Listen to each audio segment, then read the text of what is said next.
We got a 56 T-Bird in the shop today. It's going to be here for a little bit. I've worked on this a couple of times already. I put the cruise in it and all sorts of stuff, and cruise control and wiper motor, blah blah blah.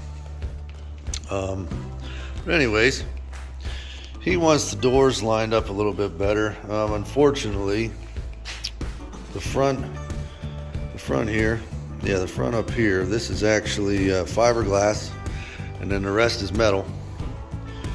So the problem that I'm seeing is, see, that door is closed and it's catching. When you open it, it catches. But you can see whenever the body work and everything was done, you can see how tight these gaps are. So, I mean, there's not a whole hell of a lot that we can do. All this, these fenders should have been obviously done up a little bit better during the body work process. But I'm showing you the hood. I'm not doing anything with the hood. I'm just showing you how these lines are. You see how everything's tight. You got a little bit of chip in here, got a crack here. Now, I'm not addressing any of this. The only thing I'm addressing is trying to get these doors to open and close a little bit better. And the guy daily drives this for the most part. It's pretty nice. He said that it's the fuel. He said that when he did the carburetor, he just put the carburetor on it. So he said it seems to be eating some fuel faster than it should be, I guess. So we're going to address that. And then the fuel gauge. So he got these rebuilt. See how that's tight. Doesn't want to open very well. So he has these rebuilt, and the fuel gauge is just going weeny all the time. He said when he got it rebuilt, everything was working right, everything was good, but as it's progressed, it just gets worse and worse. So he does have the fuel gauge over here in this cluster, this quad gauge.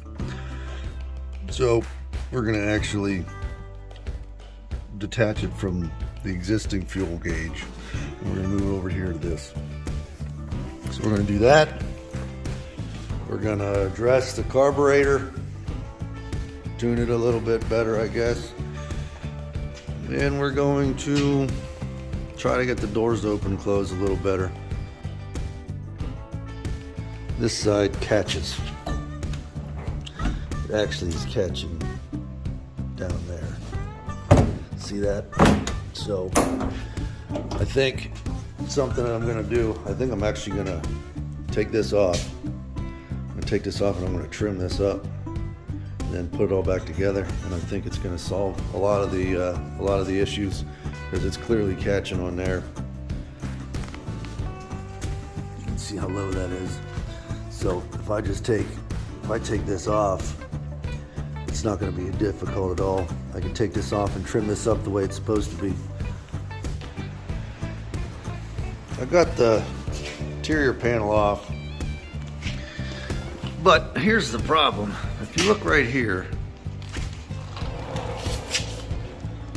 I mean, like I said, the problem before was the bodywork isn't the greatest, and with having fiberglass quarters, the door, it's just like everything wasn't put together properly, I guess. You can see this body line comes up, and then it actually, so it's going like this. You can see it come across here. You know, so as far as body work goes, it just needed a little bit more work, and you can see the struggles I'm dealing with. So it looks like the door needs to go in up here at the top that way, and also needs to go up if I wanted to get in this line. See, like the whole door needs to go up.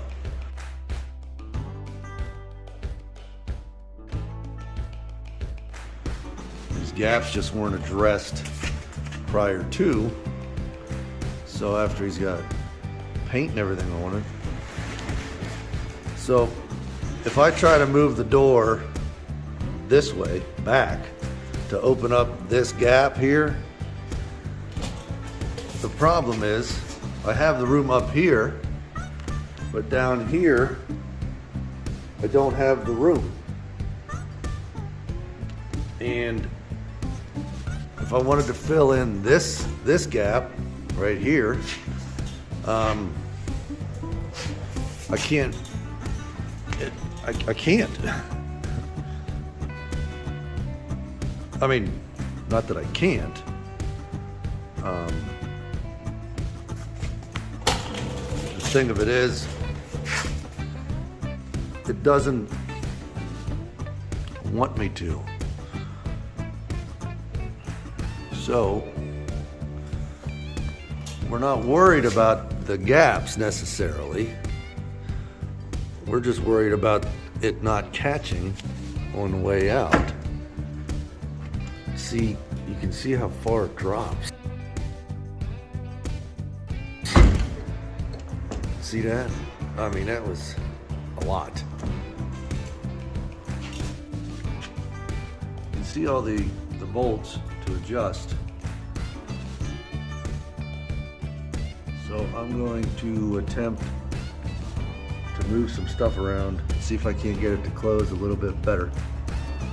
And then, more than likely down there in that bottom right corner, like I was saying earlier, this down in here is just going to get trimmed up.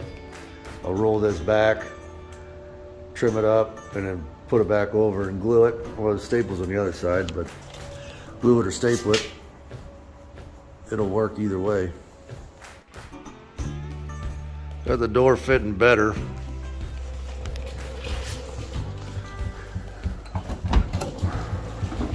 Opens and closes real nice now. So the one thing I had to do, I had to take the whole door off. And basically what I did was, I still have a couple of bolts out of here, but this hole here, I had to open this up. Because if you remember earlier, I was saying that the door itself had to come back. So you can see how far out this door is. But it closes nice, opens nice. Basically, opening those holes up, I was able to move this whole door this way, which tightened all this up. Still not the best, but the gap looks a lot better. And the door is opening and closing the way it's supposed to without getting caught up in everything. So that front line doesn't look bad at all. This back, it's hard to do anything because this right here needs body worked. Like I was saying earlier, the door itself just needs to be fitted properly as far as the body work and everything.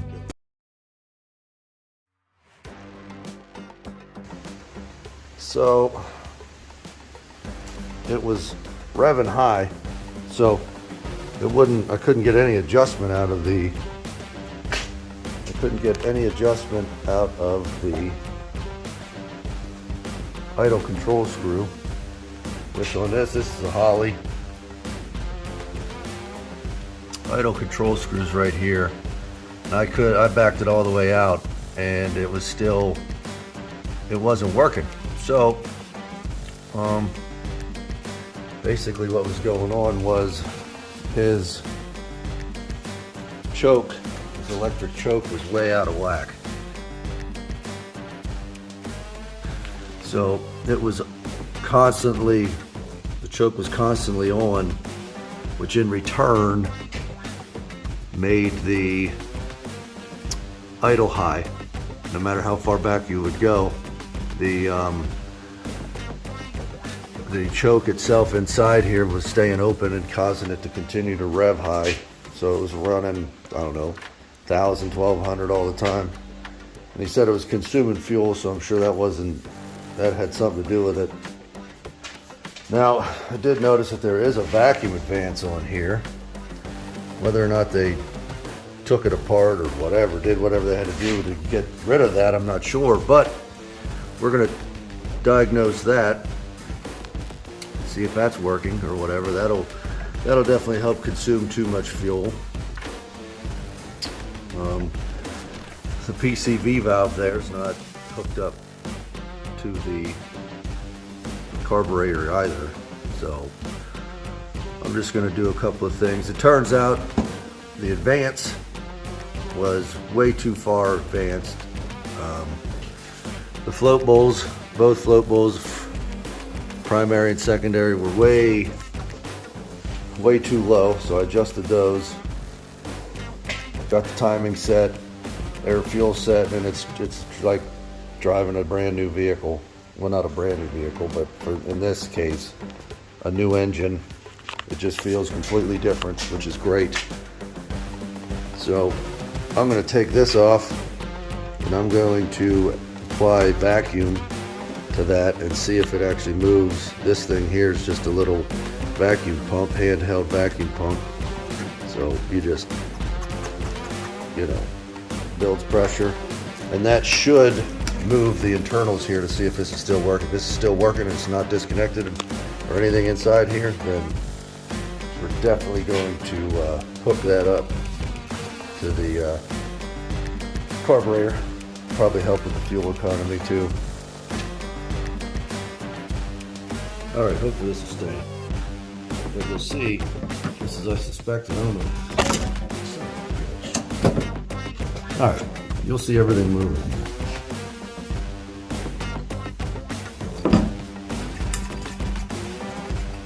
See that moving?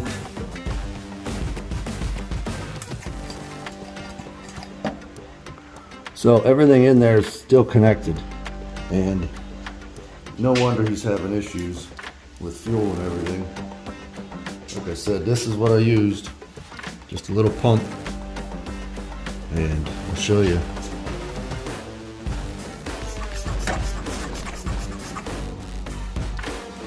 So I got it connected here.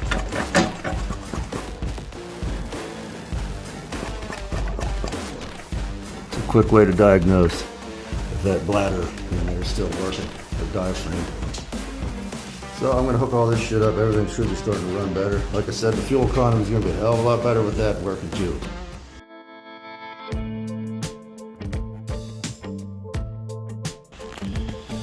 So I pulled the sending unit. I wanted to show you guys this. I pulled this to see if it worked. So this is full, or this would be empty. So we're about 230. More than likely they give a, there's 230. So more than likely this is a 240 sending unit. These aren't exactly the highest quality pins. So usually it's about 10, 5 give or take as far as these things go. We'll go completely full. We'll go completely full here.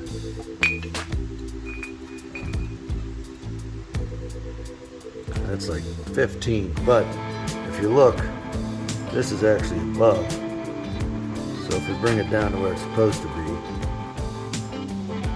it's more along the lines of 33. So this sending unit is good, empty and full. Now, I wanted to show you this because I had this out on a test drive and I ran out of gas. I'm going to stick a stick down in here and get a reading. Just get a generic reading. This would be completely full. And if this is full, let me see here, right there. This is completely full. You can see that's down below. So no wonder whenever the gauge was working, I ran out of gas. Because look how much lower that is. So I'm going to adjust this so it's going to be reading. You can see here with it not reading properly. just going to ballpark it.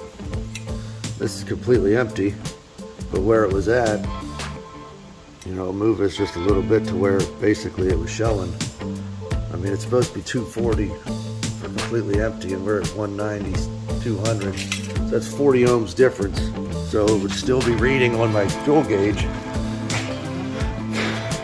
that we have fuel in it, and we'd be at completely empty. So I'm going to adjust that. The sender is working, so it's probably a ground issue between back here and the actual gauge itself.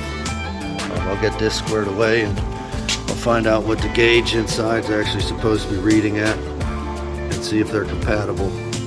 Because this is clearly 240, 33 to 240, and who knows what the fuel gauge is inside here. More than likely that's off. If everything's kosher, then I'll know I have a ground issue. But I just wanted to show you guys this.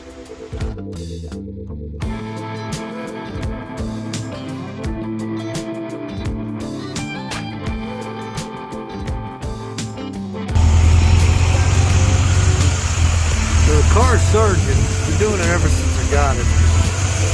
And just a real quick little trick. Here's a starting fluid. Here, let me put it to the English side. This is what it'll sound like. I'm going to spray down around the seal here, and you'll hear it level out. You hear that?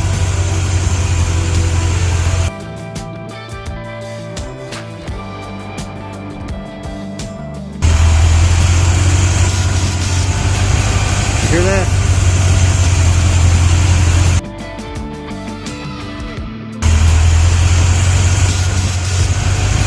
You hear that?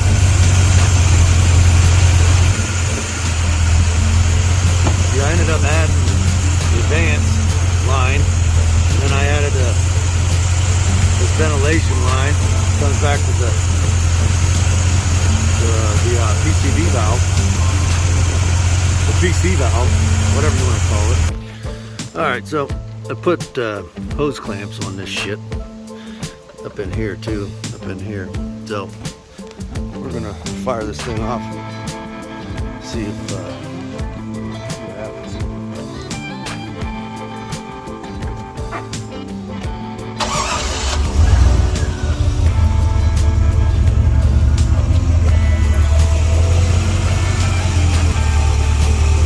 Still surging.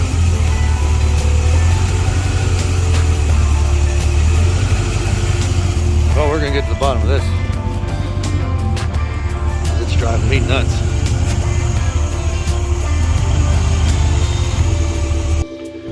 All right, so what happened was I got that one leak taken care of, but it was still acting funny.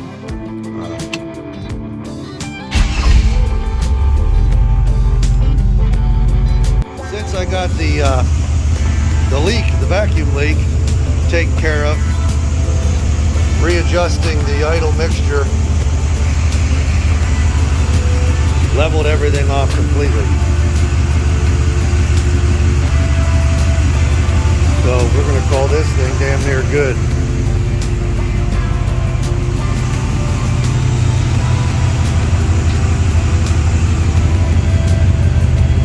Idle's not too bad. It's reading little like around 700. I've got a reading, an exact reading of it, but fuel gauge is working. So we're good to go now. Just gonna clean it up. Doors open and close.